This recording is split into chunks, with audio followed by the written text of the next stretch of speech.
Welcome to Bat Signals from the Multiverse of Facebook and YouTube Live podcast, shining a light across Gotham, Marvel, and the infinite chaos of comics, movies, and pop culture.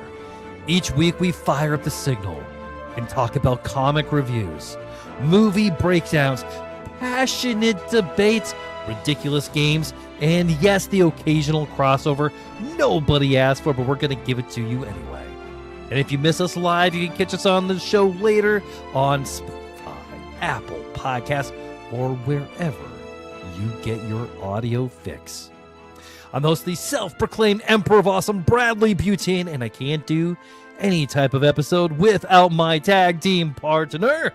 Yes, the unverified twin of Dwayne "The Rock" Johnson in the eyebrows. The unverified twin of Dave Bautista in the head wrinkles. And yes, the unverified twin of Carl Weathers in the mustache. The flavor, savor. The unverified twin of Tony Todd in the right earlobe. And yes, the unverified twin of Carrot Top. I just kidding. And yes, the unverified twin of Shamar Moore in the nipples. But Carrot Top and I do have the same deltoids, okay? So in the neck shoulder area. By the way, he was been eating more than carrots. If you've seen Carrot Top in the last decade, all right? Right, dude is but with stacked. So with that being said, ladies and gentlemen, boys and girls, thank you for joining us on our podcast this week for what is the best time that we have all week long. My name is Brian S. Dennis, and this was the S stands for Rada the Hut, man. Rada was my boy. Rada was dude, my boy. I cannot wait to get into this. We're going to talk about absolutely. Man, like 3 times today, I was like, "Do not text Brian and ask him what his thoughts were on Star Wars: The Mandalorian and Grogu, because I want this fresh for the show." Same. It was all I could. Last night coming out, I want to go. Me and my son saw it last night at 7:00 show at B&B. And on the way out, I was like, I'm not gonna blow up his phone. And then like I said today, I was like, I got to keep myself busy, so I did not blow it up because I want to talk to you on the pod. So here we go. Let's do the damn thing. All right. So what we got today, we have the Mount Rushmore of our favorite Star Wars characters, a WWE heat check. We're gonna go to Nerd Court. We have at least one bad decision through this episode. And Brian, what are we doing first? Let's talk about our favorites of the week, and if you don't mind, I'll kick us off. Yeah, so mine are going to be concentrated to some shows and one very particular movie. So with our shows, we had not only the season, but the series finale of The Boys. I know you're doing a rewatch, so you're probably not up to season 5 as of yet. I will say season 5, if you read online reviews, some ups and downs, I overall really like this season. This honestly might be, aside from the first season, my absolute favorite season. And what I will say is, for me at least, the series finale gave a really satisfying end to the series. And like any good series, it also left a few things hanging in case whatever they decide to bring it back, decide to do some spinoffs, and it also gave you some teasers for the prequel, Project Vought. So you want to see how we get from the prequel to the actual items that happened during The Boys. Also, catch up on From again. Not a new episode this week, but From season 4, I believe, was still really good. And Bradley, do you enjoy Stranger Things? I do. Bradley, do you enjoy, or did you enjoy, The Golden Girls? Yes. So, if Stranger Things and The Golden Girls had a baby, it will be this new show called The Burrows. Can't wait to watch this. Streaming on Netflix. I am just the first episode in.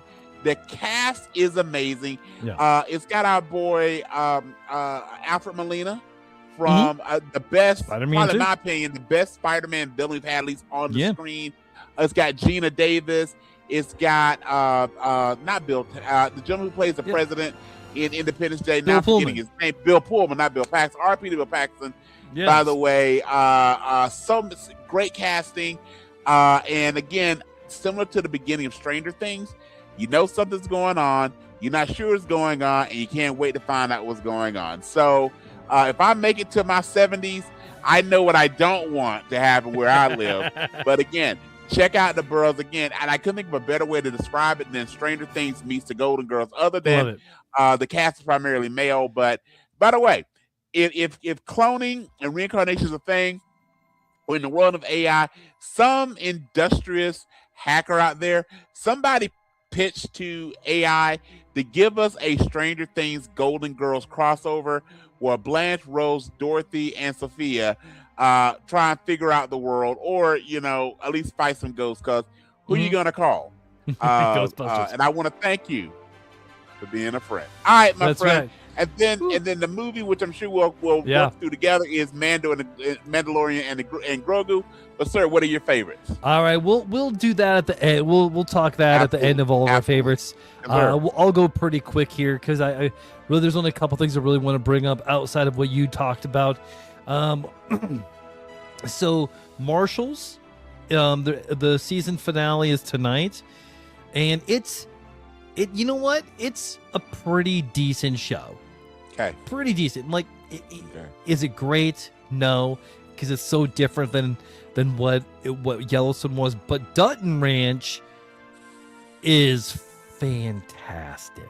Well, Marshals has my least favorite of the Dutton children. Yeah. While Dutton Ranch has my favorite of the Dutton children and my favorite character period of the show. So Beth and Rip were my favorite characters from Yellowstone. Ash was not a huge fan of the Kevin Costner character. Ashley liked the character of Jamie as well. So seeing Beth and Rip, and I think that was the thing by the end of the series. Mm-hmm. We all wanted more Beth. We always wanted more Rip. So this is what they're giving us. Plus, Annette Bening and Ed Harris. How can you go wrong with that casting, my friend? Absolutely none. And then besides Star Wars, Mandalorian and Grogu, I actually watched the movie Passenger. How was that? It was great. I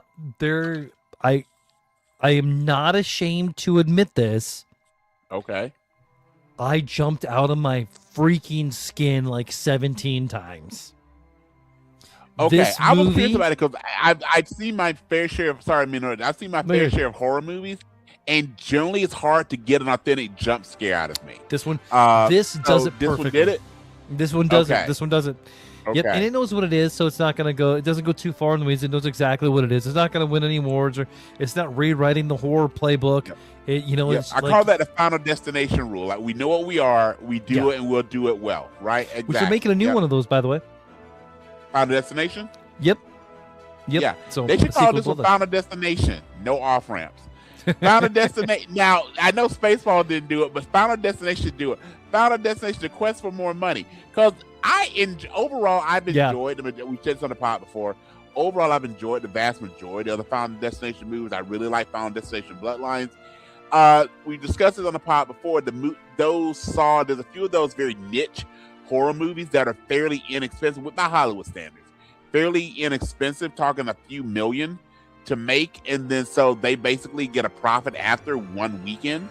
Even if they're in the mid-level regarding that weekend's box office, so they kind of print money, and I get them. I get why they have them, but they also know what they are, what they're not, and they do the tropes well. We understand with Final Destination, similar to Saw, we want to see the cool ways in which people meet their maker, and if Passenger does something very similar to that, I'm all for it, man. Absolutely. Comics, man. So I read a couple comics. There's two of them I want to take a few seconds and talk about. I read Daredevil #2. This is this new Stephanie Phillips run. Okay. It's fine. Whatever. Man, like issue 1 was way up there, and now they like went way back, hit the brakes hard, and it's now like building up the characters. I'm like, could have given me a little bit more. I was a little bit disappointed with issue #2. Sorry, Stephanie Phillips. In the crimson suit, is it going back to the old school red and black suit, or yellowish suit? Excuse me, the yellow suit. Red. This is red. Yep. I want someone to give me Daredevil in the old school yellow suit. I just felt like, and by the way, when Daredevil first came out, I hated that suit. Yeah. Because I came in when he was in the suit that most people recognize. Then I read some back issues, and as I've gotten older, I love that yellow look because every superhero, especially that nighttime focus, almost vigilante, true. Everybody dresses in dark colors. I love the fact you have a blind character who wears the brightest colors and fights at night. I just love the irony, and it makes me love Daredevil that much more. So again, Marvel, if you're listening, and we know you are, give us Daredevil in an old school suit. I thought that's what they're gonna do in, I believe it was She-Hulk, where they had like the helmet that seemed reminiscent of the old suit. But in Born Again, we didn't get that. But who knows? All right, so what else you got? Okay, Batman #9. This is the Matt Fraction run. It was a bigger issue.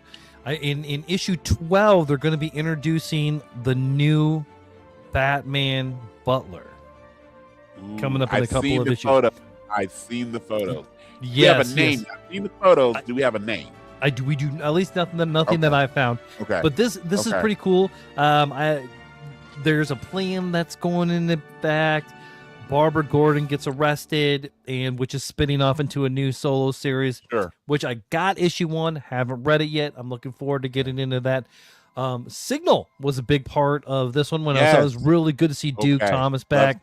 Yep. Absolutely. And Stephanie Phillips is Batgirl, and of course Damian Wayne is Robin. Really good issue, but the issue that takes the cake for me, Green Arrow, absolute Green Arrow. I should have it in my hot little hands Tuesday. I ordered it. I think we talked Wednesday or Thursday about the issues. So ordered that in the first couple of Firestorm, and I got the notification they're being mailed to me, so I should have those. By the way, we're recording the day before Memorial Day, so everybody, I hope you had a happy, wonderful, and safe Memorial Day weekend. And again, all respect to those that have laid down their lives. And for my podcast partner, who is also a very proud veteran, thank you for your service. Absolutely. With that being said, I expect to have him on Tuesday, but I am also really excited. You mentioned, I want to get back to Green Arrow, but you mentioning the Batman comic made me had this question come up. Who do you, and I understand it's been various versions in the comics and the movies and all the different way of Batman canon. If we speak specifically, let's talk about this one character 2 different ways. Here's our side quest. Okay. Who is a better, romantically, who is a better match for Barbara Gordon? Who's a better match for Batgirl? Okay.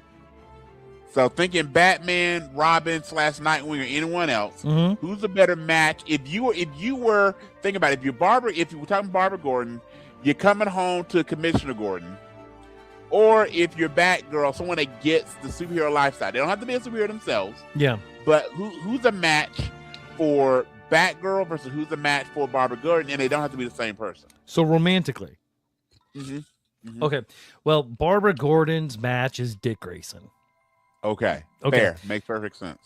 But I think so I'm gonna do this in 3 ways. I'm gonna do Barbara Gordon, and then I'm gonna do Barbara Gordon Batgirl is a match for Batman, but not romantically, because that's just gross to me. I feel like, but like even in the storylines where that happens repeatedly on a variety of roofs. Okay. But Oracle is a match for Tim Drake.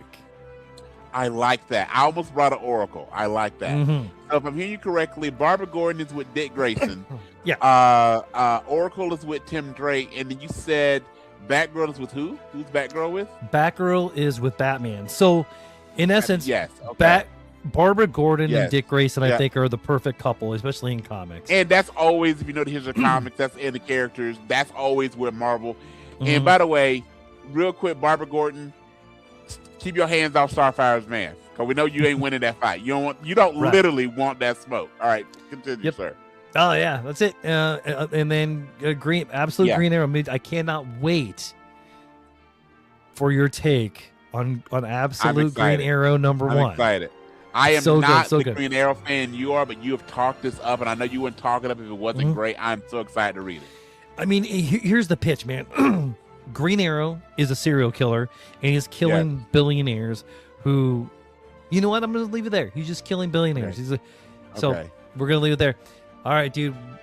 We got Do to you talk feel some that Star this was Wars. inspired by Clint's Ronin run in on Marvel? Yes, I think so. Okay. Probably a little bit of that. Yeah. All right. So one of these days in the future pod, we need to pick a power and go who best represents that power. So who's the best archer? Ooh. Who's the best speedster? Who's the best one? Super strength, not Superman, because that's too easy. And it Yeah. can be across all spectrum. But do we have a cameo? Yes, we do. You want to say hi? You want these? I'm Leia. I love your glasses, Princess Leia. How are you? I'm good. Are the This guy got glasses some new? gray beard. Yeah. I got When'd you 2 get new those? pairs. Visions Plus. I think. Okay, when did you get them? When? How long you had them? I think 2 weeks ago. Oh, okay. All right. Well, they look great. I love them. Yeah, you know, I'm a fan of the spectacles, so digging the glasses. So me and your dad wear kind of similar old man glasses, but those are cool. Those are really cool. Are you done with school this year? You still got some more school? I got 1 more week of school. So this is your last week that we're getting ready to go into. But I don't All have right. school tomorrow. Okay. Well, tomorrow's Memorial Day, so I'm sure you don't. Yeah. But And what then- is, before we get back to the podcast, what is one thing you're looking forward to doing during your summer vacation? What's one thing you can't wait to do? Looking forward to spending more time with my family and my friends and marching band. Well, that was 3 things, but that's cool. All right, marching band, what are you going to play? Flutie tootie. I love me a flautist. That is fantastic. All right. Let me get her bye-bye so I can talk to your dad. No, I'm gonna you got have more? 1 more week of middle school, and then I'm gonna be a high schooler. He's gonna Excited have all for high you. schoolers. You're going to be the coolest high schooler ever because you are named after the coolest princess ever. I love it. Yep, we watched Mandalorian right. on Thursday. And I watched Mandalorian last night, so we're going to talk about that. All right, sweetie. Let me get her bye-bye, princess. Bye bye. Hi, bye-bye.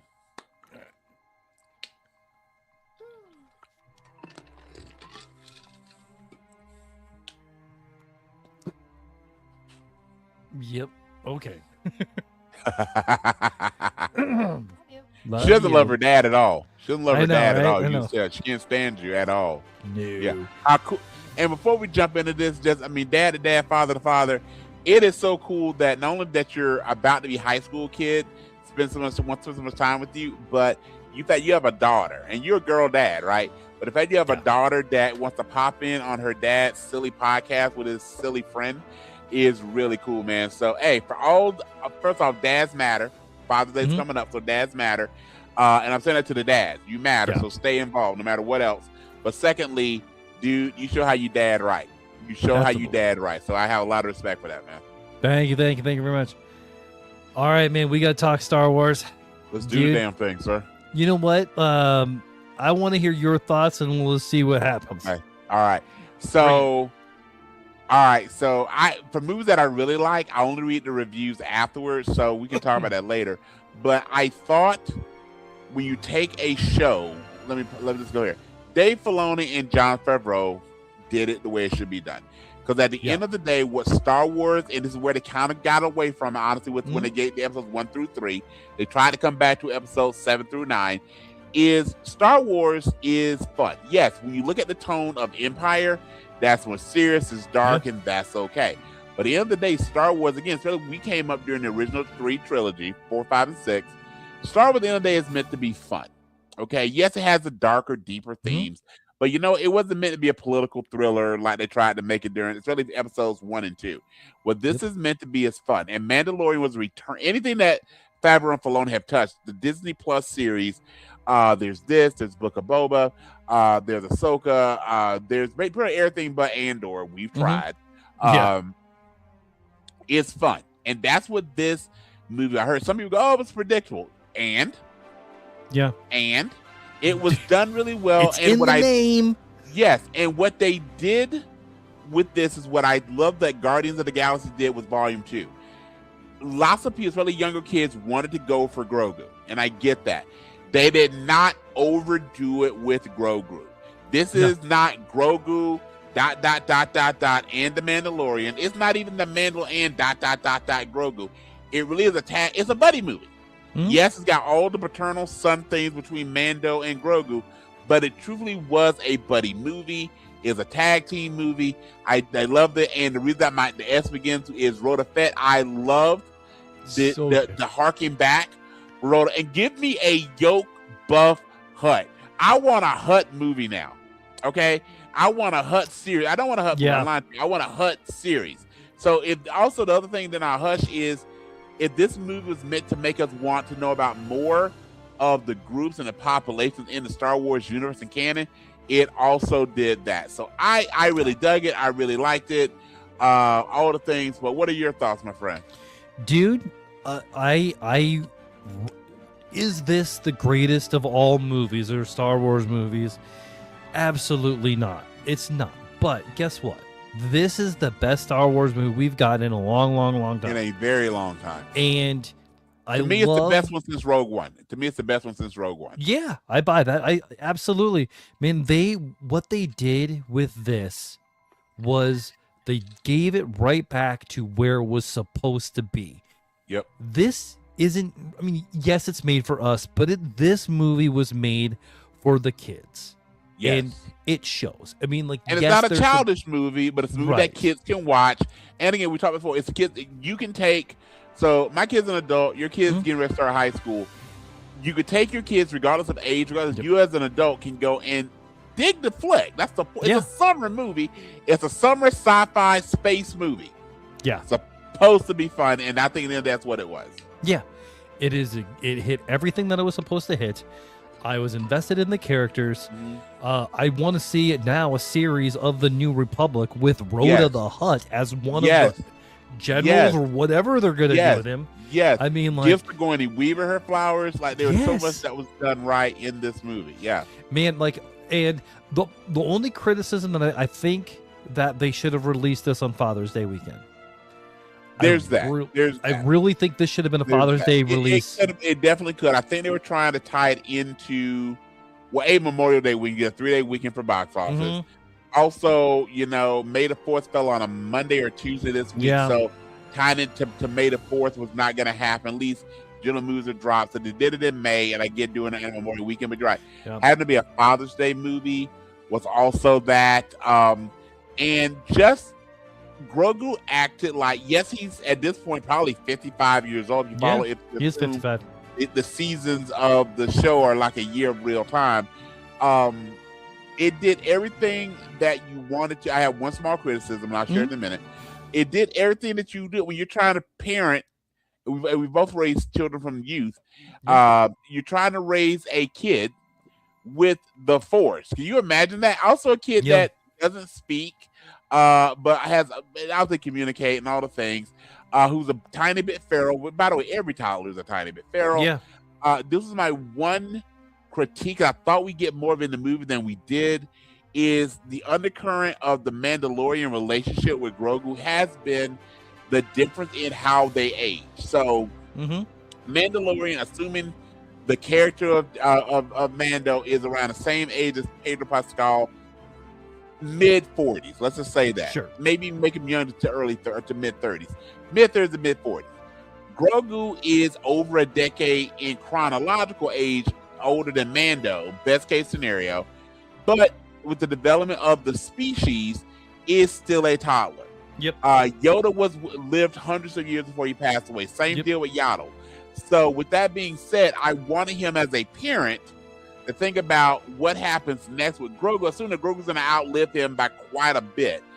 We didn't get that, but that may have been a bit of a downer in this. I thought maybe they would have some introduction of, hey, this is, something. But that's fine. They also, and again, one thing that also think about how enjoyable this movie was, where we got, other than Grogu, we got nobody that uses the Force. There was no Sith. There's no Jedi. There was none of that. It was droids.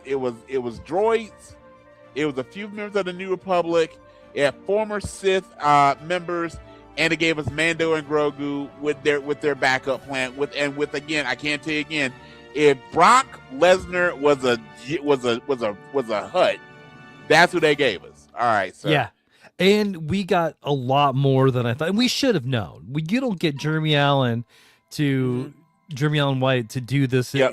and give him just a cameo, you know? Yeah. Which I love the character development. And just think, Rhoda And he the did Hutt. such a great job. Your head did not go to Lip or anybody from the Bear. Like, truthfully, okay, this is Rhoda. I get this. Yep, absolutely. I mean, and Martin Scorsese was a character running a food truck right. or a food cart, whatever the hell you call it. Which is a tie back to Jon Favreau's love for cooking and the Bear. And we got Dave Filoni flying an X-wing. Right. Come on now. That by itself, this proves to me how much I love Favreau and Filoni. If you are blessed with the talent, the ability, and the opportunity to write for one of the biggest sci-fi franchises ever in Lucasfilms, I completely would put myself behind an X-wing as well. Yeah. Yeah. Okay. I maybe it's too heavy-handed to give myself a saber and to make myself force. Okay. Cool. Right. You know You can call me Porkins put me Jr. in that cockpit. Right. Yes. Put me in that cockpit. Put me in there, or I'm gonna be the backup singer in the cantina. I'm gonna do one of those two things, and I'm gonna live my best life. And so, good on for all of them. Good on. Yeah. For all We of had the 501st at B&B all weekend, and like we actually had the largest. One of the guys said that we actually had the largest Mandalorian group in Iowa, in their largest Mandalorians all in one place in Iowa at B&B Theaters on Friday. It was awesome. But anyway, there are a couple folks dressed from the movie, and their I wish I would have gotten their names. Their costumes were fantastic. Ashley wore this shirt, and I got some love for running the old school Autobots shirt. But yeah, I mean, and again, all respect to what B&B does. Your theater did it really right, and that's one reason I went there. Obviously, you work there. You're my buddy, my pal. But I don't get any money for saying this. I love going to movies at B&B Theaters in Ankeny, Iowa, and it was great. It was cool. Customer service out the chain. You weren't even there. At least we didn't interact when I was there. I wasn't there. I got nothing special other than I was just a cat that wanted to come watch a movie, and I got treated extremely well. So good on for B&B. Rock on. All right, man. That's okay. I guess before we move on from Star Wars and get into Want to Wrestle, I want you to rate it in beardies. Ooh, okay. We haven't done a beardy rating in a long time. All right. I'm giving this Kill Bill. The Master in Kill Bill, when he swipes the beard as he's teaching the bride, aka Bellatrix, BB, aka Uma Thurman, that Padmé swiping the beard before he teaches the bride the martial arts, before he rips the eye out of their Hannah. That badass dude eating his fish heads. That's the level of beardy I'm giving the Mandalorian and Grogu. You know what? I don't think I could beat that. I am going to go back to my normal. I'm going to go with the ZZ Top singing Sharp-Dressed Man at the Ryman Theater in Nashville, Tennessee, with a guest star of Chris Stapleton. And then they break into Tennessee whiskey. Thank you. Got me choked up. Yes, sir. And that is where. Yeah. The only thing I can add to that is when you saw Grogu rocking the armor, he truthfully is a sharp-dressed man, my friend. Absolutely. All right, man. So I think it's time. Let's do a little wrestling talk. All right, this will be short and sweet to the point, but I just want to bring the fans up. As you know, we are huge fans of the WWE. So as we're moving past, we saw last night was WWE's Saturday night's main event, which consisted of 5 matches. I'll give you the results of the matches really quickly here. But Bradley, did you happen to watch it either last night? I caught on the recording this morning because I was at the movies. Did you happen to see the card? I did not. I will say this then. Feel free to watch it on Peacock. I will say this, which is both a compliment and a bit of a sad piece. both Backlash, which is a B-level pay-per-view, and Saturday's main event, which is basically an additional Raw/SmackDown card that we get on free television. Both of those, both Backlash and Saturday's main event, were better than night one of WrestleMania. Yeah. I'm sorry, we are talking about Backlash, but Saturday Night's main event, all the matches were done extremely well. Even the shortest match, with the Saul Ruka versus Becky Lynch, built to something new. And I don't want to give this away too much, but I truly feel that the WWE is grooming Montez forward for a singles run. Mhm. So I did with that see- being yeah. said, with that being said, the profits didn't break up or anything, but just how that match was booked and who did what with whom, Mhm. and even how they were commentators, which their job is to drive the story. They definitely feels like there may be something going on with Montez. Something soon. Something Yeah. I would say by SummerSlam. With that being said, running through the match in order. So Rhea Ripley, Charlotte Flair, and Alexa Bliss. Spoilers to come. Actually lost to Jade, Minchin, and B Fad. The big part of that is that Jade pinned Rhea Ripley, which is building towards their match next week, next Sunday at the Clash in Italy. We then saw Becky Lynch versus Saul Ruka. Saul Ruka won by disqualification when Becky pulled the referee in front of Saul, but the referee took a bump. That was the shortest match, probably would be rate the lowest because it was such a short match. Mhm. But that match built. Where's the heart? That match built to the rematch between Saul and Becky at Clash in Italy, where the Intercontinental title would be on the line. Then we saw Paige and Brie Bella taking on the Irresistible Forces for the tag team titles. Paige and Brie won. A bit of sort of kind of cheating. I was hoping that the belts changed hands.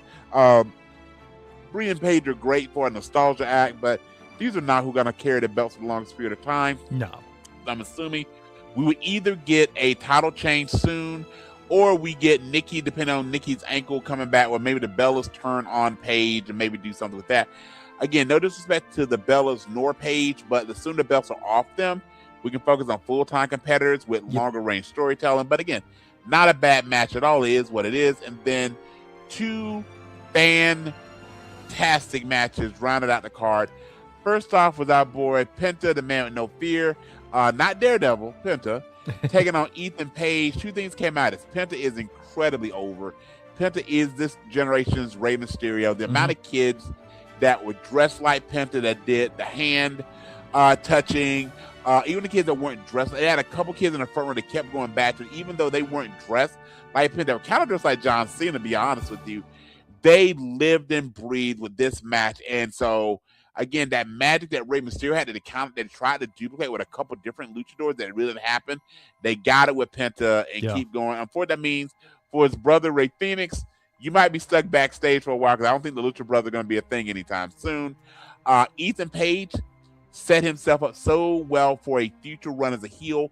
Gave a couple of old school names for you. Gave all the feelings of either Mr. Perfect or really early Shawn Michaels, that cocky guy that can really perform in the ring. Fantastic. So it was to me the best match of the night. The other great match though was the Vision defending against the Street Profits. The Vision won, but again, if you get a chance, go back and watch that. Both watch the Penta match and the Street Profits match. So much of that match was Montez showing what he could do individual Logan Paul with Austin's Theory and with Braun Breaker, and they are totally setting up, in my opinion, the Inners are calling for a while. I don't know what this would leave for Angelo Dawkins, but Montez is truthfully, and even the promo backstage before it was so much of Montez talking to Angelo about, can I trust you? You're going to be there for me, all the things. So I think they are right for some type of a split. Yeah. I love the Rockers and pretty much every really good tag team, the Heart Foundation. See this happen with tag teams a lot. Angelo Dawkins is a fine talent. Not saying he can't be a star. Even the commentators kept going like, well, Angelo's still really good, but hey, it's about Montez.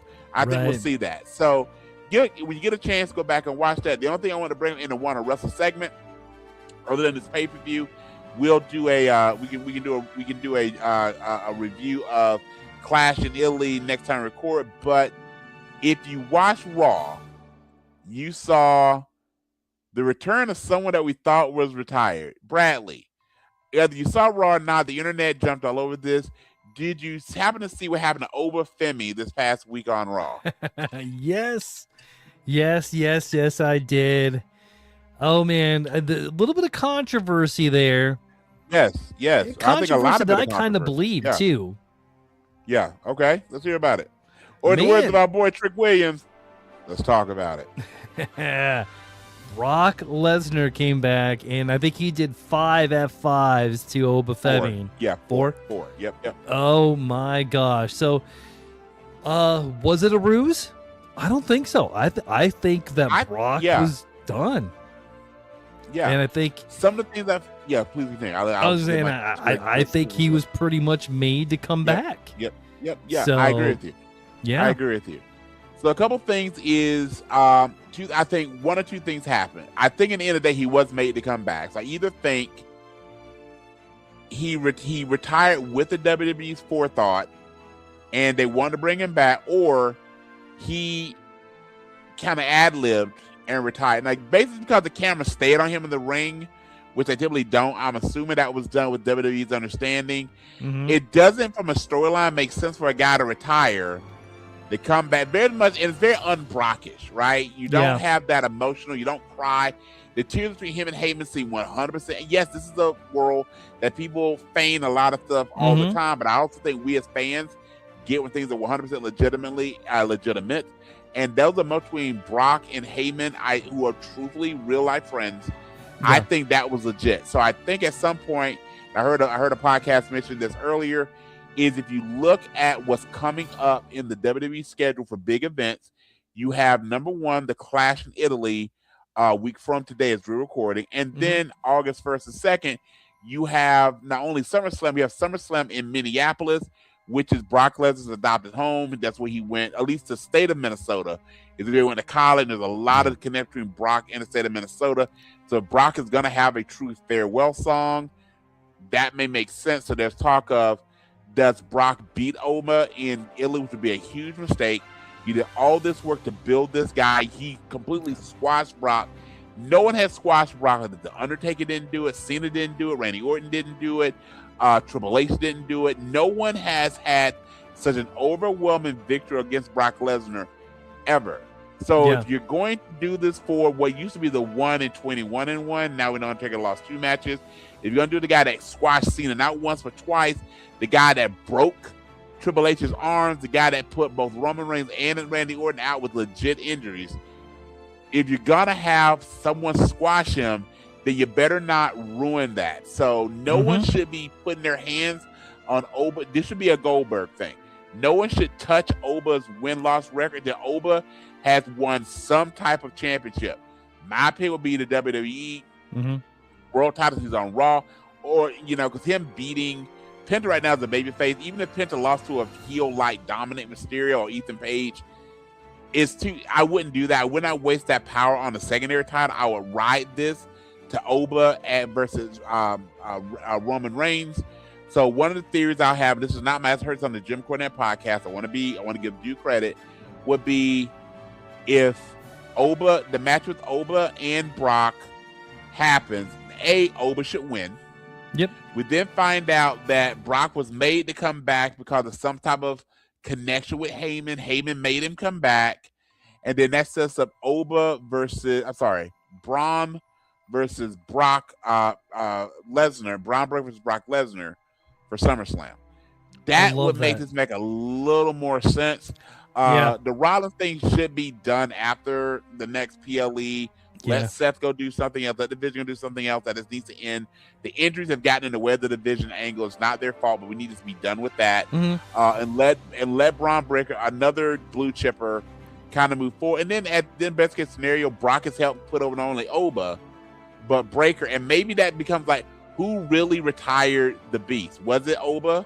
Was it Braun Breaker? And then we get a Braun Breaker Oba Femi deal. So that's my little 2 cents on that. As long as as long as it's not Gunther. At this point, Gunther cannot take Brock Lesnar. If they wanted Gunther to beat Brock and retire Brock, that should have been the plan in the beginning, not after the Oba thing. Absolutely, I agree with you. Yeah, especially in the same world that Oba Femi is in, that Gunther is in. Yeah, like Gunther is not the career killer. You know, Correct. And I know I read a few articles, and whether it's true or not, I don't know. But Brock Lesnar has been working with Oba Femi Yes. a lot. Yes, absolutely. So I mean, like, that is I apparently think really Brock legit. Yep. wants to pass Yes. that torch to Oba Yep. Femi, and he And I heard did. and I heard another podcast say this as well, is if you look at, since Brock came back so Brock left WrestleMania 20 in that horrible match with Goldberg. It wasn't either one of Goldberg's nor Brock's fault, nor Stone Cold's fault as the referee. Fans knew that both Goldberg and Brock were leaving after that match, so they crapped all over the match. I get that fans are irritated, so let Brock. Okay. He goes to the NFL, has a cup of coffee, then goes to the UFC, wins some titles there.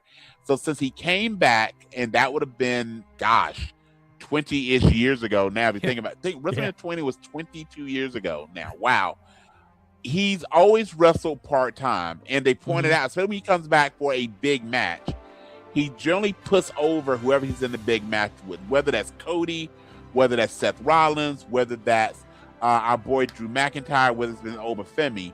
Other than, honestly, beating Taker, he usually puts over, at least long-term within the storyline, whoever he's back to face, because he's only here for bits and pieces. Yeah. So he does his job for and really help him build the next stars.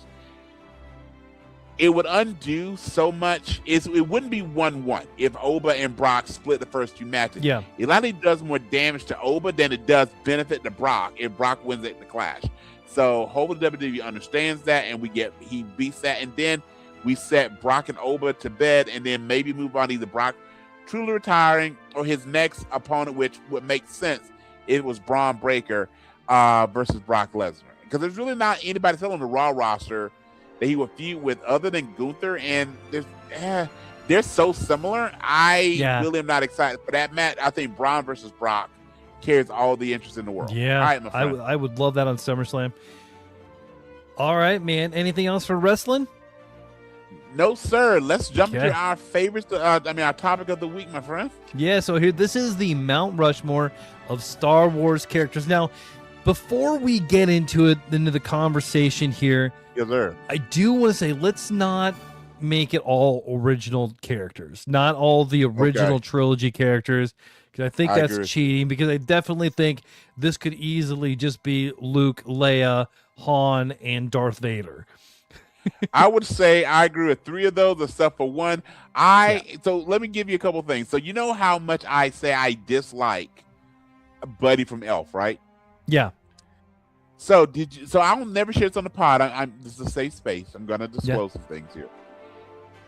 My second least. Okay, so actually, if I did the Mount Rushmore of the characters Brian can't stand the most, one is Buddy the Elf. Two. Okay, formerly number two, because the most recent Superman movie moves Soup into a little more likability, honestly. But I've never shared in the world of Star Wars, the character I can't stand the most is Jar Jar Binks, but that's universal disdain for Jar Jar.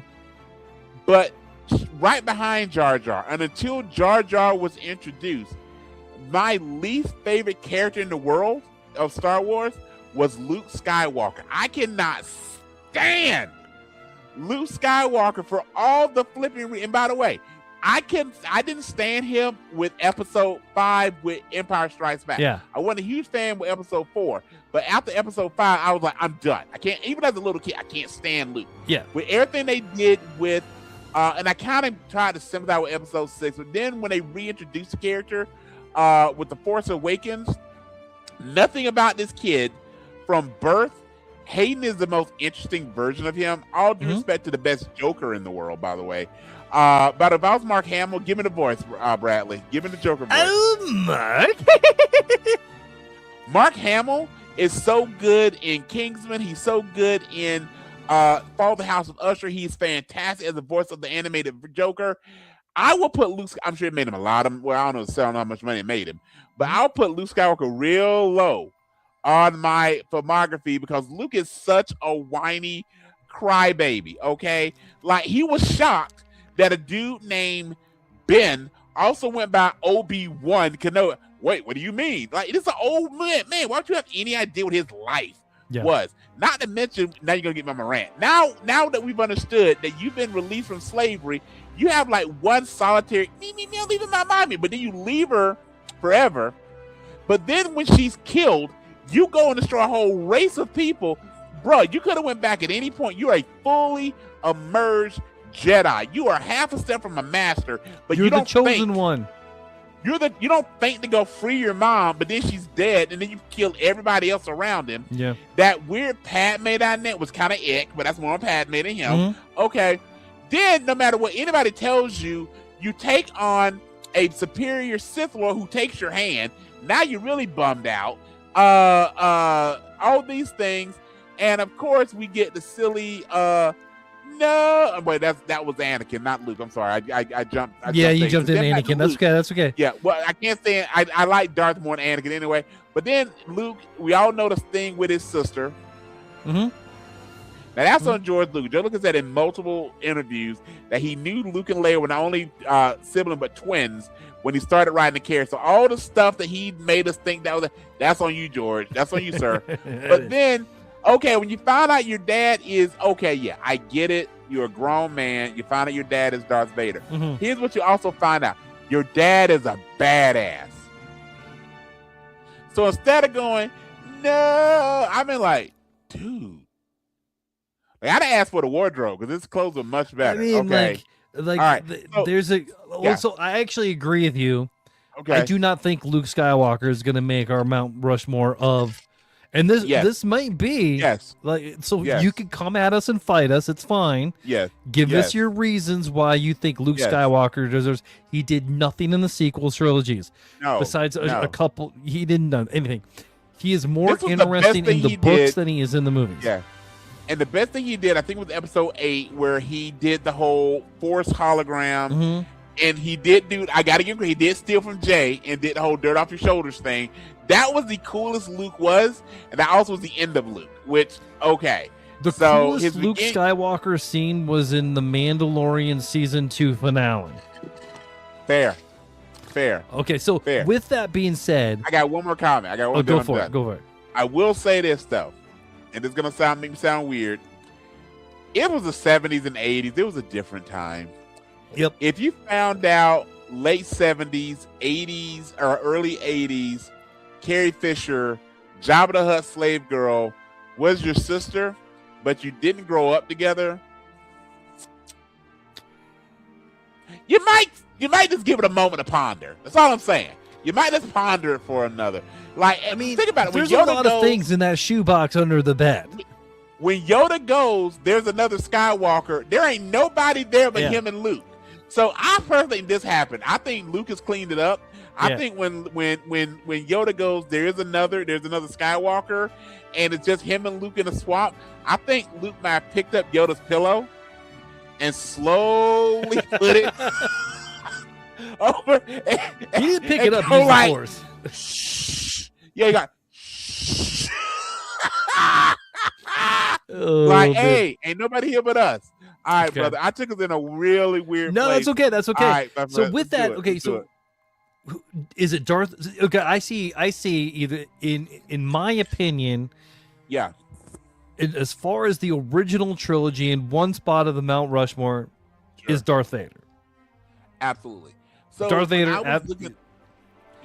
No, I think Darth. Without anything else, if we had to go, who we're dedicating the spot to, is Darth. But I also, and Darth, not Anakin. I mean that by my heart. Darth. James Earl Jones, not Hayden Christensen. Okay. The other part is this. I told I had a couple thoughts. So when I did my list, I stopped at 20 plus. I go, this is too many that I like. Yeah. Too many from the comics, the animated shows, what they did on the Disney Plus series, obviously original not the original 9, but the 9 movies and the ancillary properties like Grogu and the Mandalorian, like Rogue One, like anything. So I go like, if we have to dedicate slot, I think we dedicate a wing of the 4 slots based on this. Tell me your thoughts. We don't have to do this. I'd say we got to dedicate one slot to someone that represents the Force, meaning the light side. So Jedi or not, but someone that represents the light side of the Force. Yep. So and Darth Vader's both. Yes. So, I mean, there's that. Yeah, that's what the ladies say about him too. Hey, so I think aside, go ahead. How do people get around on the Death Star? How, sir? They take the elevator. This is the biggest dad joke that I have, and I don't think I've ever broken it out in the podcast, but I got to do it.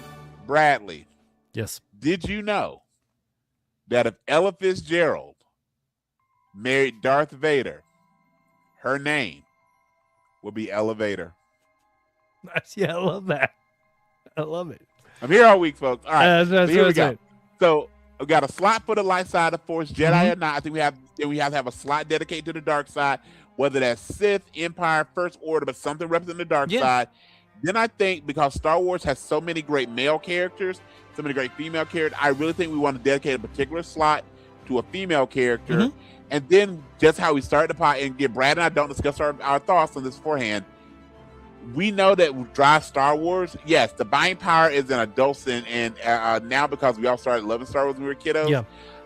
A character that's really oriented for kids. I think one Mhm. for the light, one for the dark, one female, and then one character that beyond anything else, they are here. You can even say just to move merchandise, Yeah. but they're there for the kids. So I would say if we orient it that way, that gives Mhm. us our final four for the Mount Rushmore. Love it. Love it, man. Okay. All right.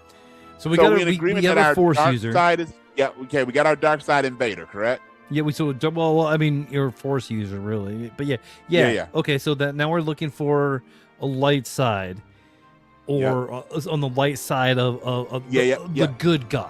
Okay.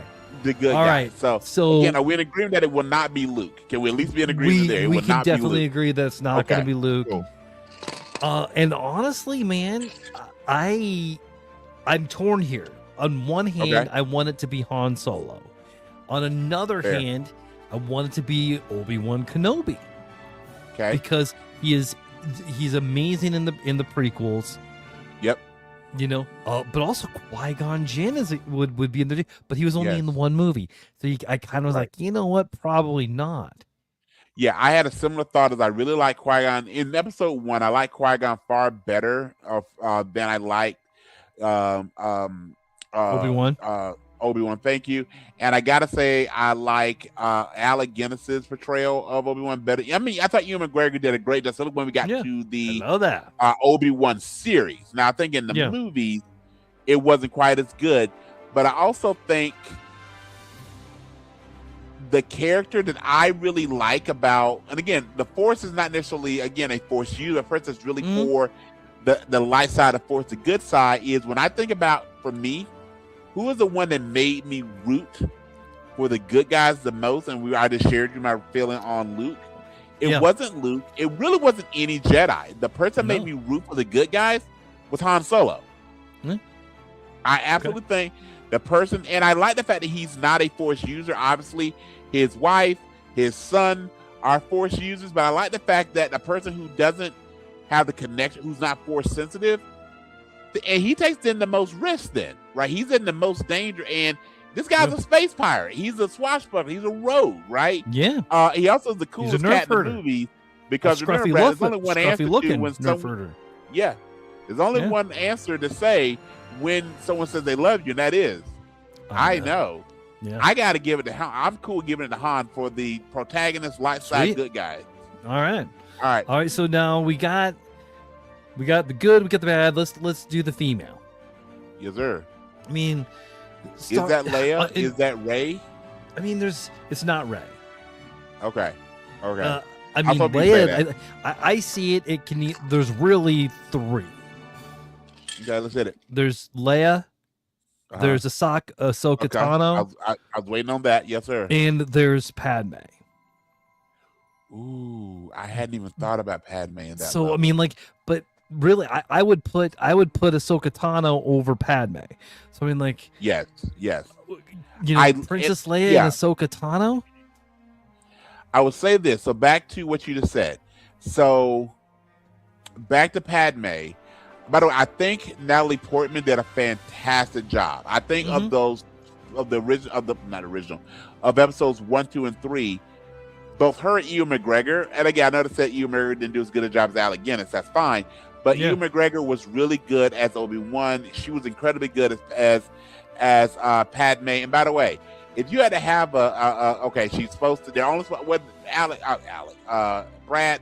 Remind me, is it supposed to? It's supposed because of the choice of the actors that they depicted. Mm-hmm. The age difference between the two of them was supposed to be less than 10 years. They just picked a grown-up and a kid Yeah. to play those roles, but they're supposed to be younger, closer in age than they're depicted on screen. That being said, she did a great job, but her role, she gives birth to these two twins, but her role in the story, unless ancillary books, really stops at episode 3. So a third of the way through the primary properties, right? Yeah. Versus Ahsoka, both the animated series with the Clone Wars, that wonderful job done by Rachel Dawson in the live action, all the things she's done. I definitely will put her above Padme, and then of course you got to go old school with Princess Leia. And Leia again was powerful in episodes 3 through 6, and I love how they handled, especially in the fact that we lost Carrie Fisher during the episode 7 through 9, and I think they handled her death so well. And of all the deaths that we see in Star Wars canon, hers actually hit me among, and I knew that the actress had passed away, and that actually made it not better, but it made you anticipate, like, how are they going to handle Carrie Fisher and Princess Leia? And by the way, whoever wrote that ending, you did a fantastic job. So with that being said, and I think it's okay to go old school here, and I think it's kind of poetic justice that if we have Han, we got his Boo Bear, we got Princess Leia. I think you're right, and I also think I would never hear the end of it if I didn't pick Princess Leia. Yeah, and I think, and I give her due reference, I think we got to call her General Organa, because that was her title at the end of the series, of her character. All right. So now we talking about the aliens, the creatures. Yes. Man, the droids. the ones that are the kids are buying, the droids. I mean, is it R2? Is it Yoda? Is it a group? Is it the Mos Eisley Cantina band? Yeah, that's what I was thinking. That also, here's my quick question. The reason I brought the droids was this: when I was doing my list, I start off by looking at R2 and C-3PO separately. Yeah. Then I go, we all know that classic line, these are not the droids you're looking for. So R2 and C-3PO had always been really, even when they're in separate movies, or we know R2, they give a longer history with the Skywalkers than it gives CP3PO. So those two, I think I almost want to put them as a tag team, but then here's my question. Yes, he was created for merchandise and swag, but it's also kind of cute. Would you, if we talk about the droids as a group, especially R2 and CP3PO, do you throw in BB-8? Oh, yeah. Okay. Do you throw in the soccer ball? Okay. A soccer ball, and I put in Chopper, too. Damn soccer ball. Yeah, Chopper as well from Rebels. Okay. Man, like, really, I feel like it's what either... about the Ewoks? Is the Ewoks sold a lot of toys, brought a lot of kids in. I mean, I was one of them. Yeah. But that's the whole reason I watched the end. Do you remember that? Go ahead. No, I'll interrupt you. Go ahead, sir. Does anything really compete with the amount of eyes that Grogu brought to the Baby Yoda brought to Star Wars in the Mandalorian? There's still people, even given the years plural, that he's been known as the Foundling, that he's been now known by Grogu. We have a movie that came out this week that his name is in the title, Grogu. The fact that so many people still call him Baby Yoda. And for anybody that's curious why, not only is he a separate character, he was born after Yoda died. So he is a separate, he's a separate character. By the way, for those of you that watch Marvel, no, he was born before Yoda died. In a timeline, when does Mandalorian take place? He was rescued from the Jedi Temple during Order 66. Oh, of course. Never mind. Okay. So with that being said, I think we get by Kelly and or by the character that plays Jar Jar Binks. Yes. Thank you. I can't remember the name of the Jedi. Okay. So I'm cool picking a singular character over the Ewoks, over the droids. Then my question is, are we talking Grogu, Or are we talking Yoda? Because does Grogu hit different if there is no Yoda? See what I'm saying? Because he is known as Baby Yoda. So does he have the same impact if there's no Yoda? Does that make sense? Yeah, it does. I think, you're right. You don't get the fans. You don't get the fans to build up and anything to get to the Mandalorian without all the people who had Yoda toys, who who talked in the backwards and things like that. And he's a green baby at that moment. And also his, I mean, even though they point out the foundling is 50 years old when Mandalorian finds him, the only reason why that really matters was all the years that we had of knowing, like I said, the Yoda syntax. The fact that, again, Yoda probably, when you talk about the most quotable lines in Star Wars, is "I am your father," and this is no particular order. "I am your father," with the requisite "no" afterwards. The "I know" that we all love to say, but then and then also there is there's do or no do. There is no try, right? Yeah. So and Frank Oz does an amazing job with that. Outside of Leia's death, for me, the big arc of perspiration was Yoda becoming one with the Force. Like Obi-Wan being struck down, when I saw it, was like, I didn't want him to die, but I didn't really invest it. Yoda we were invested in, and the investment that I have with Grogu is completely because I am invested with Yoda. So for me, I know we said we could start out with the original 4 and we took out Luke, but also I think there's a reason why they're the 4 that came to front of our mind, that we've got Han, we've got Vader, we've got General Organa, and I think we could throw in Yoda. I co-sign that. I'm 100% is. So here it is. Sometimes the OGs are the OGs for a reason. Right. Well, all the OGs that we mentioned are the impact of the entire show. Yes. You don't get, like, Darth Vader steals every scene that he's in. Absolutely. Every scene, even in the Absolutely. video games, even in Rogue One. I mean, yes. Darth Vader is one of the greatest villains that's ever graced our screens. We've all done the Darth. Yeah. And I'll go even further. While he's never said it, we both love The Dark Knight Returns.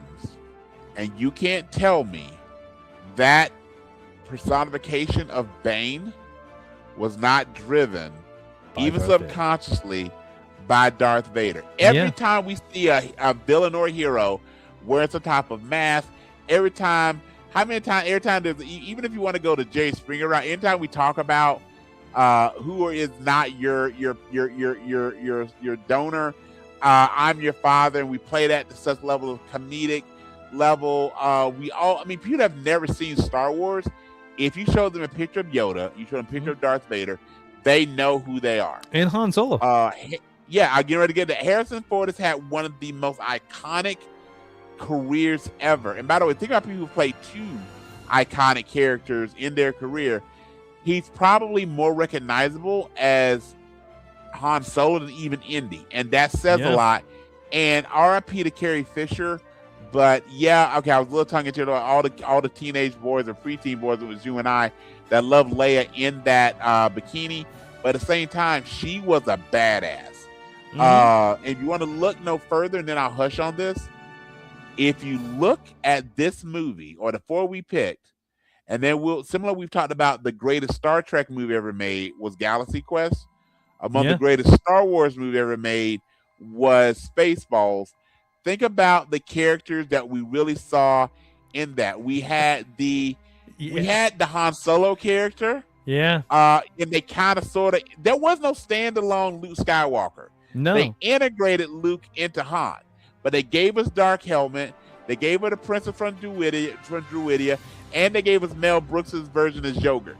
Yeah. Those 4 are Star Wars. And again, I think, and you know what, Mel Brooks, we don't know you, but hey, we love your work. I think that by itself also is like the fact that they didn't give us a Luke Skywalker. They gave us their version of Han, of Leia, of Vader, and Yoda. They didn't give us Luke. They go, hey, let's just make Han Luke, all right? Because Luke's all right, Let's give Han a ring and make him Luke. That being said, I think that gives us our final 4 for our Mount Rushmore. I love it, man. The mountain is set. It is Darth sir. Vader, Han Solo, General Leia Organa, and Yoda. Okay, man. It is time for something new that we've been talking about a little bit. Yes, Pitch Imperfect. So, Yes, sir. Brian, do you want to talk about how we came up with this or what this Yeah. is? Absolutely. So we're going to take something that we've done full shows on and really break it down to a segment we'll throw out here just to see on the channel our nerddom, also just to say the driver. So DC's has had a contest recently to talk about a potential villain. So they got us to think about, hey, if we as fans, and that's what Bradley and I, we know all of you at the end of the day, we're fans. If we as fans were given 2 minutes, kind of like Shark Tank, if you gave us 2 minutes in front of Marvel leadership or Image Comics or DC or Lucas or whoever, if we had to go, pardon me, here's your 2 minutes, pitch a character, and we call it pitch and per because we're going to throw this off the cuff. They're definitely not going to be perfect. If you see holes in the characters, feel free to give us some comments, come at us. But we're going to pitch how we would either introduce a new character, maybe a spin on a current character. So we're going to give each of us 2 minutes. I'm going to throw out a challenge to Brad. Brad's going to throw out a challenge to me, and we're going to pitch how we would solve the pitch imperfect for the weekend. Again, we're given only 2 minutes to really go off the cuff. We don't discuss these ahead of time. So Bradley, we talked about the 4 that we'll do today as our pilot. This is how we change, improve, modify a current villain of Batman. And by the way, Batman has not only one of the biggest rogue galleries dedicated to Batman, but you'd be hard-pressed to find any significant villain in DC that has not run across the path of the Dark Knight. So Brad, if you want to go first, give me a character and I will do my imperfect pitch on trying to change, modify, or improve them. All right, so here it is. Condiment Man. I'm sorry, Condiment King. Condiment King. All right. So here's the idea of the Condiment King.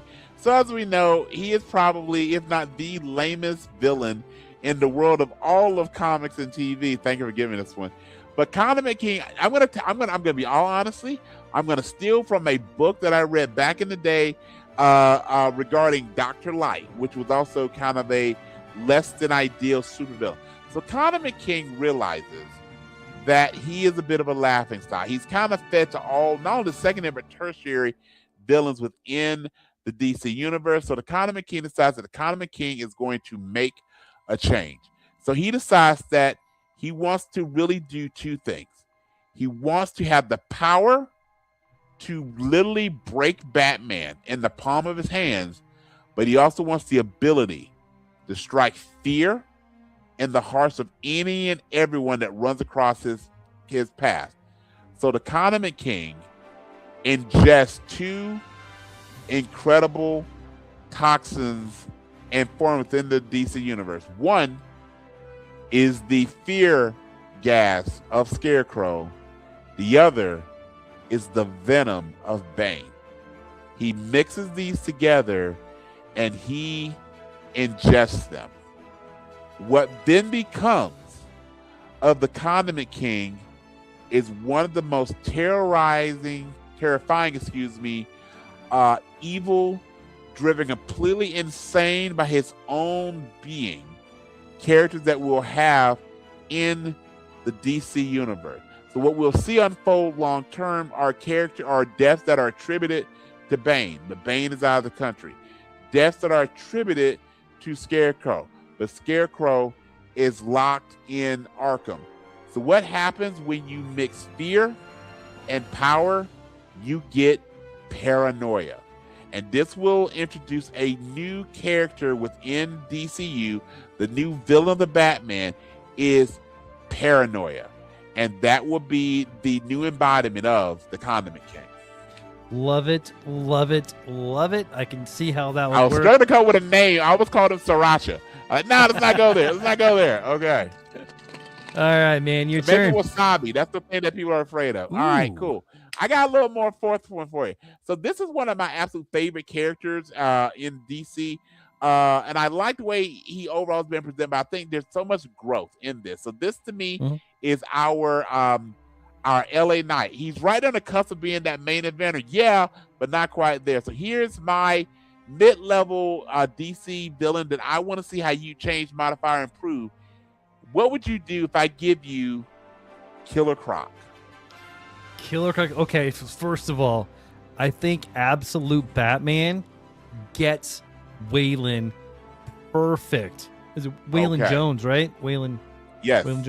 Okay. Yep. Yes, I love that. I love his Not portrayal. Waylon Jennings. Yeah, not Waylon Jones. Jennings. Yes, But I think in this world, Killer Croc is a mutant. Maybe there Love it. was some mutagen that was sir. found Ooh. in the sewers. With a near Maybe. pizza. Yeah, with some pizza.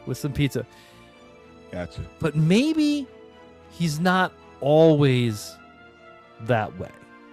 Maybe Okay. the mutagen is just too much. Maybe it's not, the Killer Croc isn't physical. Maybe Okay. my take on the Killer Croc is he's a man. And he's in a zoo. And Okay. he catches Killer Croc is a bad guy, as in he does bad things. Okay. But his victims are worse. Oh, He's a okay. hunter of killers. And what does he Nice. do?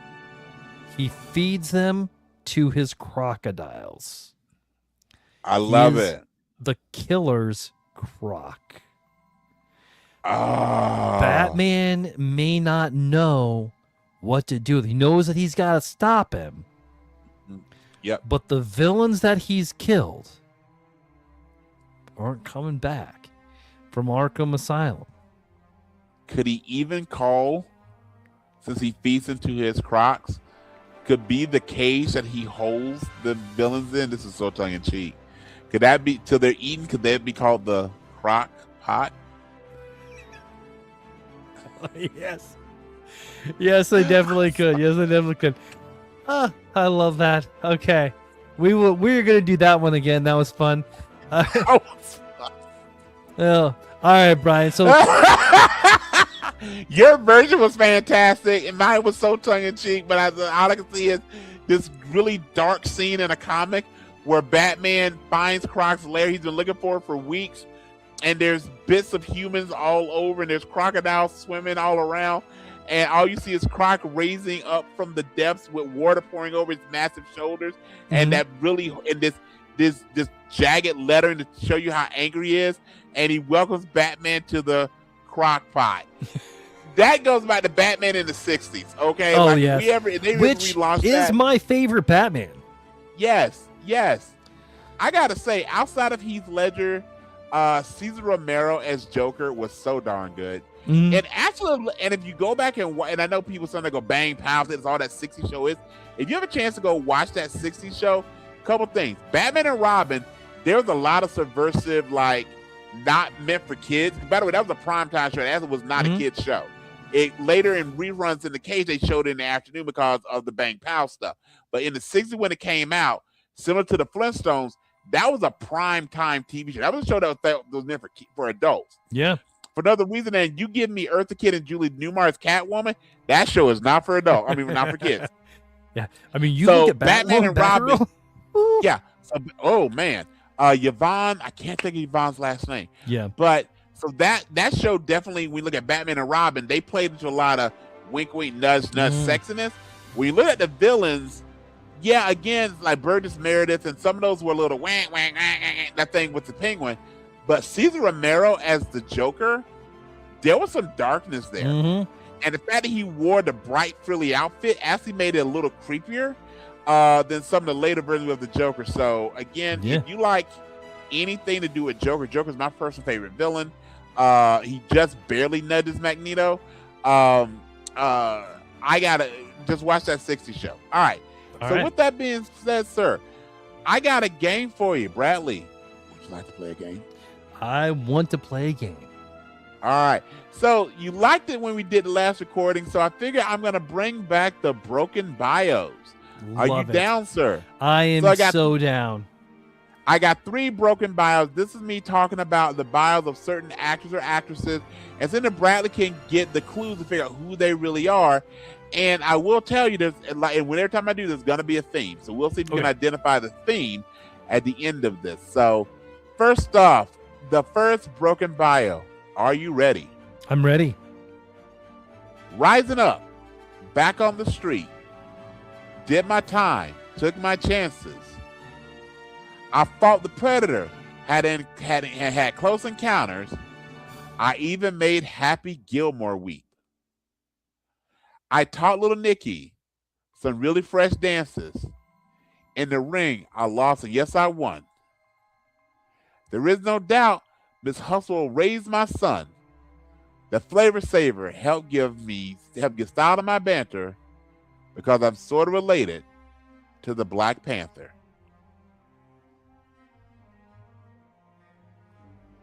Rising up, back on the street, I did my time, took my chances. I fought the predator, had close encounters. I made Happy Gilmore weep. My rhyme screws off there. I even taught little Nicky some dances. In the ring, I lost, and yes, I won. There is no doubt that Mrs. Huxtable helped raise my son. The Flavor Saver had get style to my banter.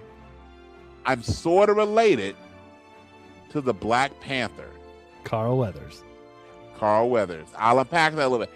Rising up, back on the street, the first 2 stanzas were the theme for Eye of the Tiger, which is obviously from Rocky 2. I fought the predator, had close encounters, made Happy Gilmore weep. He was in Happy Gilmore.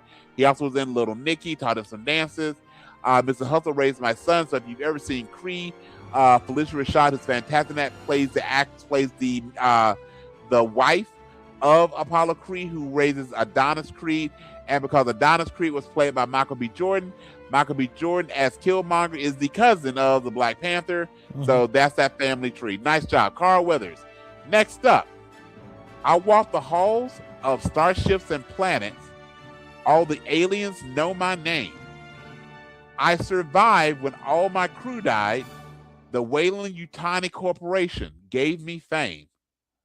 I hung with Snape and went on adventures with Monk. I even got to see Jennifer Love Hewitt's junk in her trunk. If this isn't proof that my career isn't whack, you should see me wearing a proton pack. Sigourney Weaver. Again. I walk the halls. Ding, ding, ding. Nice. The third one. From DC to Marvel to the Song of Fire and Ice, my stellar career is hella nice. I starred along Damon, Barry, and even Mr. Denzel. My 1 episode stint on Buffy the Vampire Slayer didn't end so well. My fan base is endless. Everyone always makes a fuss. Even after dying, I'm not just the last, but the very best of us. And that'd be Pedro Pascal. Yes. Ding, ding, ding. So, for your bonus point, what do Carl Weathers, Sigourney Weaver, and Pedro Pascal all have in common? Why, that would be The Mandalorian. The Mandalorian. Carl Weathers in season 1, maybe a bit of season 2. Pedro Pascal obviously playing the Mandalorian throughout the series and the movie, and we saw Sigourney Weaver in the very fantastic movie. We both agree in Mandalorian and Grogu. All right, sir. Did you dig the broken bios, my friend? I love the broken bios. Those are fun. All right. I got something for you, buddy. This is I got some miracles. Let's get it. So here's what I did. So I was browsing through internet. I was doom scrolling, and I was looking up a couple of old artists from back in like the 80s and 90s, and I looked them up on Apple Music, and I'm like, that person has released music in the last couple of years. So Brian, So Brian sir. S. Dennis, Yes, I'm sir. gonna do give it. you an artist, and I want you to tell Okay. me when you think they've released their most recent studio Okay. album. All right. All right, so this one, LL Cool J. Mama said Oh. knock you out. When All did LL Cool J release his most recent album? Okay, so Mama said knock you out. Hmm. All right. By the way, do you know what LL stands for? Why he's called LL Cool J? You have said this on the podcast before, and I do Yes. not remember. It is Ladies Love. That's Cool right. James. Yes. That's right. All right. Do I get some room for the year? Do I got to get it right on? You know what? Like, I'll give you a couple years. I'll give you a plus or minus Okay. a few. Okay. I feel like it's got to be fairly soon.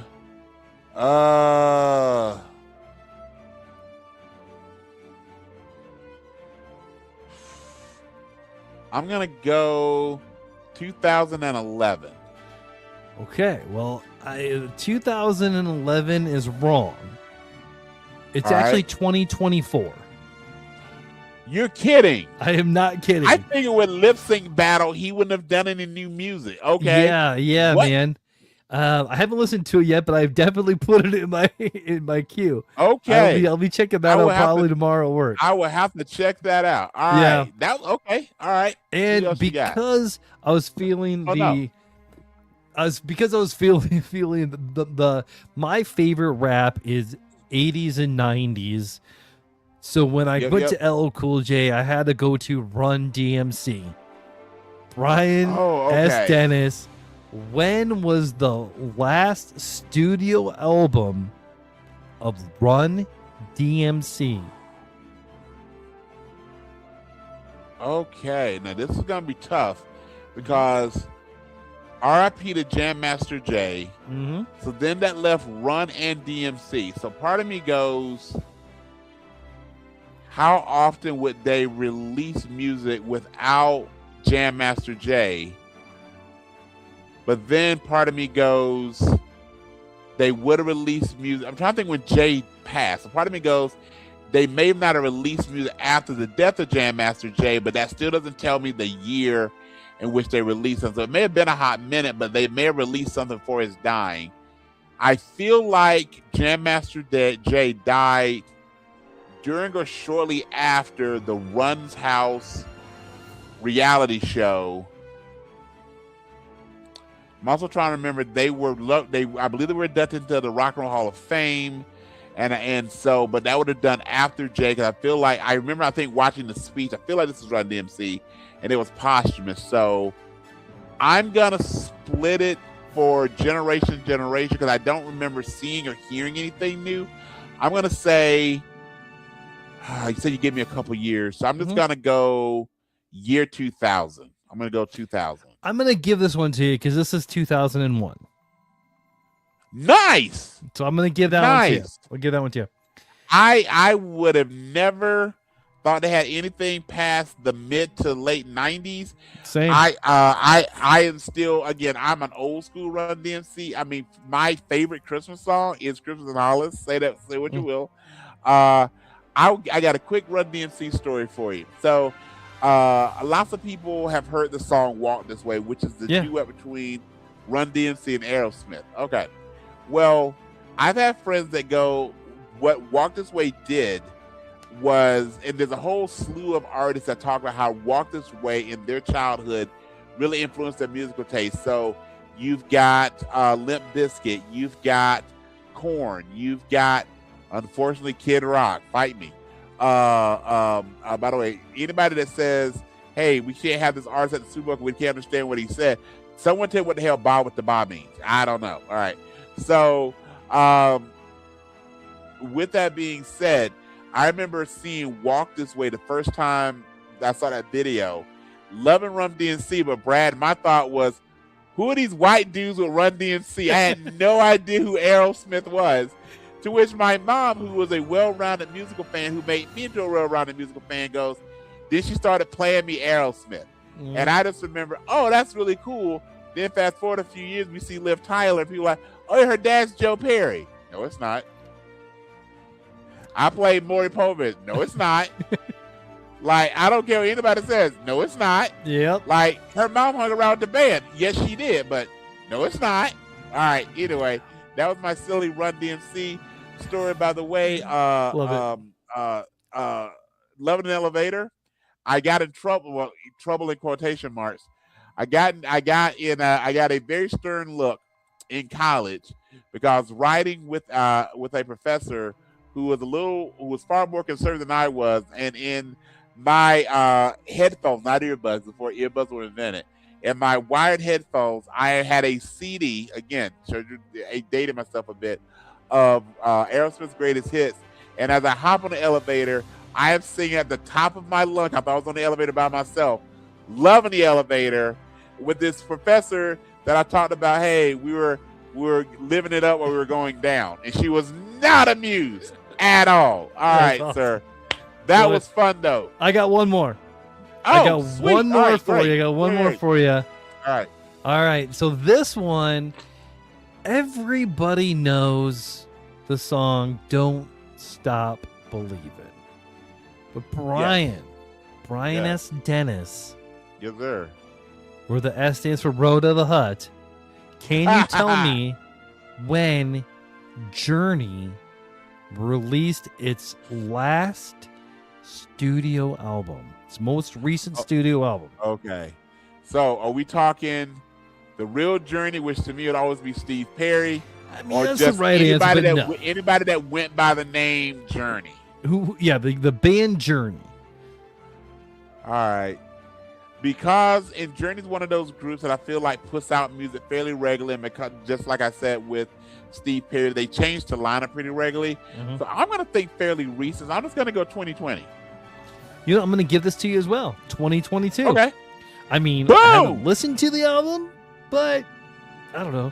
I guess when you have so many classic songs that are so popular, Yeah. do you really need to put out any music? Is anybody gonna? Are you gonna ever play that music live? Probably not, but by the fact that members of the group may have not been around during the heyday, so they don't get any royalties, they may be like, That's we true. got to put out some albums. That's So true. we got to that's get true. paid. I got to get paid.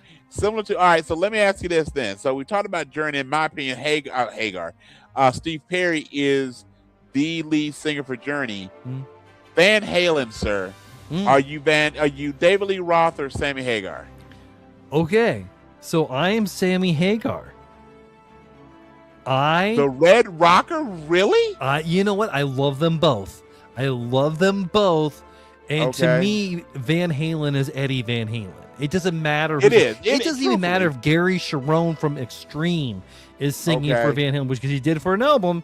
Yeah. But it's Similar Eddie to Van Bon Halen that Jovi's makes the John- band. So who's? Eddie Okay, and I want to Alex. come back to that. Who's more Bon Jovi? John Bon Jovi or Richie Sambora? Who's Bon Jovi? John Bon Jovi. Only It because has to be John- because of Blaze of Glory. Dude, 'Cause was that Young Guns too? That was Young Guns too. That is the entire reason I went and saw Young Guns Yep. too. I like Young Guns, but I thought, I don't know if I want to see the sequel. But Yeah. when Blaze of Glory hit, and I'm going to blame MTV. This is about MTV played music, boys and girls. Yeah. They wore that song out, Mhm. and that line, I don't know why, because I've never ever ended someone's existence before. But something about that line of, I never drew first, but I drew first blood. I'm like, I gotta see this split. Mhm. Yes. I Yes. cannot wait for Young Guns 3. Yes. I mean, like, I don't know how they're. Yeah. I read a synopsis how of they what gotta it's do supposed it to be. Okay. But yeah, we won't get So- into that. So to But talk about how great the 90s were, folks, you would have folks that, not that you don't have it a bit now, but you would have folks that would go to a movie strictly, and this is smart marketing. You would get soundtracks, especially the title, the biggest song or the title or song from a soundtrack drop a month before the movie, or a month before the movie, and the movie and the videos, similar to Blaze of Glory, Young Guns too. The videos were trailers for the movie. Yep. So if you watch the video, we all will watch the videos. You forget you didn't need a commercial. You had that, and that drove you to see the damn movie, and it was fantastic. So other things Last we no longer Action have, Hero, bro. Yes, yeah. Okay. Oh my God, what's the other? Robin Hood, Prince of Thieves. Oh God, hang on, Brian Adams, dude. You know he spelled it wrong. Yep, sir. I guess with some Brian Adams. Okay. Yeah. Even as sad is another movie. Then we'll move forward. Springsteen with The Streets of Philadelphia. As sad as that song is, I would listen to that song and go, I gotta go see what happens to Tom Hanks. I gotta go watch it. And it drove me to see that. And of course, the best example of this, it was the first movie I saw when I moved to Iowa. My Heart Would Go On from the Titanic. Yeah. You could not escape that song, even if you hated that song. You know the ending. Yes. I remember I was like, I don't want to see the song. I don't want to see the movie. I didn't even really like the song, but I'll be sitting like doing something. I was like, and I just start singing the song. And then me with this heavy business voice that y'all can hear on this podcast, I tried to hit the Celine Dion high note, and I put myself in a coma for 3 days. So I went and saw it. All right, my friend, that was fun. I love me some Nerd Court. But would you like to hear my honest ad? I would love to hear your honest ad.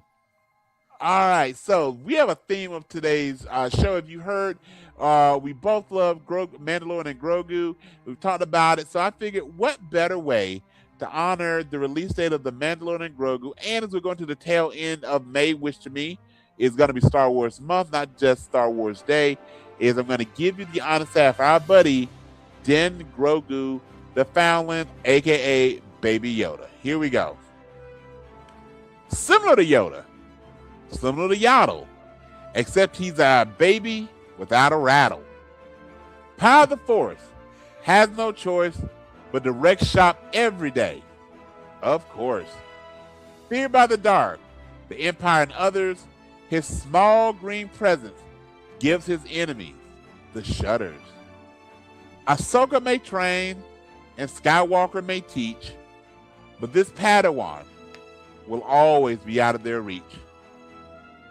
With Din Djarin, he will forever stay. His path is clear. Say it with me. This is the way. My honest ad for Din Grogu, sir. So good, so good. All right, I guess that takes us to our Better Than Us Human of the Week. All right, I got two. One's from my personal life. One is give it up to Bentley Magruder. He finished 8th in the state in his track meet as a freshman. That's fantastic. Fantastic job out of you, Bentley. And then, of course, we've been talking about it all show. One of the folks that we just love. He's all over everything. He's in Game of Thrones. He's in The Last of Us. He's in Fantastic Four. Fourth step with me, he's going to be in Avengers Endgame. Avengers Doomsday. And, of course, he was all over the Mandalorian and Grogu, including we got about 5 seconds of him without the helmet. We got to get to our boy, Mr. Pedro Pascal. Yes, okay. And for me, you kind of touched on it at the beginning of the show. For me, the Better Than Us Humans of the Week are all those lost soldiers that didn't make it home. It's from all our family members that haven't made, that served or didn't serve, that aren't with us any longer. Memorial Day is upon us, and just a nice little thank you for everything that everybody does and the memories that I have for my grandpa, my grandmas, and all that. That's my Better Than Us. Freedom is not free. My father was a veteran, or is a veteran. You know, you're once a veteran, always a veteran. Obviously, I share a podcast with a very, very proud veteran as well. And I just want to say this, someone that is not a veteran, but I just want to thank all that you do. And we'll say this again, we get to Veterans Day. For the veterans here, for the veterans that gave their ultimate sacrifice, I truthfully, regardless of political affiliation, I truthfully appreciate all the things that the veterans do, because you stand up so I don't have to. And I really, truthfully appreciate that, sir. It's my honor, man. Being a vet is, it's awesome. So stories forever, but anyway, you know what? That could be a whole nother episode. Let's go ahead and close everything down. Brian, how do we close it? We've hit max levels of awesomeness. As always, folks, thank you for joining Brad and myself what is the best part of our week, and hopefully it's one of the better parts of yours. My words of wisdom as you get ready to start this Memorial Week, and no matter where your travels take you, please remember these words of advice from your buddy Brian. First off, no retreat, never surrender. And in the immortal words of the Goonies, never say die. Just because you can reboot something doesn't mean you should. And remember, confidence is just stupidity that survived long enough to feel validated. Love Bye it. bye. Bye-bye, folks.